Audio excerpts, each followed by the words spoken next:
भूकंप एक प्राकृतिक आपदा है जो पृथ्वी की सतह पर अचानक कंपन और झटकों के रूप में महसूस होती है। यह मुख्य रूप से टेक्टोनिक प्लेटों की गतिविधियों के कारण होता है।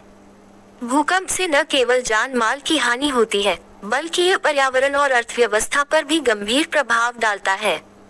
भूकंप का अध्ययन साइस्मोलॉजी के अंतर्गत किया जाता है। भूकंप क्या है? भूकंप वह प्रक्रिया है जिसमें पृथ्वी की आंतरिक प्लेटों के खिसकने या टकराने से ऊर्जा निकलती है और धरती की सतह पर झटकों के रूप में महसूस की जाती है। भूकंप की तीव्रता रिक्टर स्केल पर मापी जाती है, जिसे अमेरिकी वैज्ञानिक चार्ल्स फ्रांसिस रिक्टर ने विकसित किया था। भूकंप के कारण।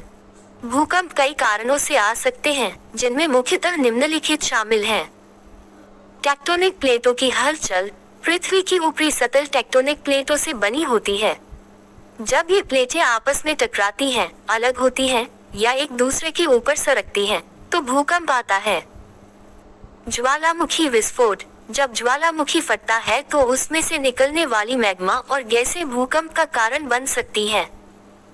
खनन और विस्फोटक गतिविधियां। कोयला, खनिज और अन्य खनिज संसाधनों के लिए किए गए खनन कार्य भूकंप के झटके उत्पन्न कर सकते हैं।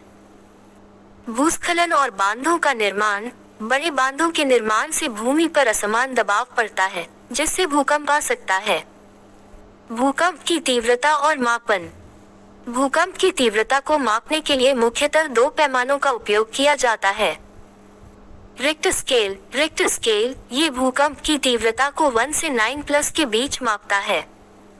1 to 3 बहुत हल्का, महसूस नहीं होता। 4 to 5 हल्का, कुछ कंपन महसूस होते हैं। 6 to 7 मध्यम, इमारतों को नुकसान हो सकता है। 8 to 9+ विनाशकारी, भारी तबाही मचा सकता है। मकल्ली स्केल ये भूकंप के प्रभाव को 1 से 12 स्तरों में मापता है। भारत में प्रमुख भूकंप। भारत में कई बार विनाशकारी भूकंप आ चुके हैं, जिनमें प्रमुख हैं 1934 बिहार नेपाल भूकंप 8.0 रिक्टर स्केल। 1950 असम भूकंप 8.6 रिक्टर स्केल। 1991 उत्तरकाशी भूकंप 6.8 रिक्टर स्केल। 1993 लातूर भूकंप 6.4 रिक्टर स्केल। 2001 गुजरात भुज भूकंप 7.7 रिक्टर स्केल। 2015 नेपाल भूकंप 7.8 रिक्टर स्केल। पी तरंगों को प्राथमिक तरंगे भी कहा जाता है। ये सतह पर आने वाली पहली तरंगे होती हैं। पी तरंगों की विशेषताएं ध्वनि तरंगों जैसी होती हैं। वे तीनों माध्यमों ठोस, तरल और गैस से होकर गुजरती हैं। ये तरंगे तरंग प्रसार की दिशा के समानांतर कंपन करती हैं। इससे जिस पदार्थ से होकर वे गुजरती हैं, उसमें घनत्व में अंतर पैदा होता है। ये तरंगे पदार्थ को लंबा करने और निचोड़ने के लिए जिम्मेदार होती हैं।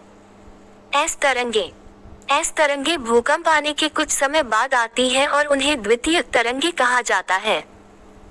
इन एस तरंगों की एक महत्वपूर्ण विशेषता यह है कि वे केवल ठोस माध्यम से ही यात्रा करती हैं। इस एस तरंग की कंपन की दिशा तरंग संचरण की दिशा के लंबवत होती है, जिससे उनके संचरण की सामग्री में शिखर और गर्त बनते हैं।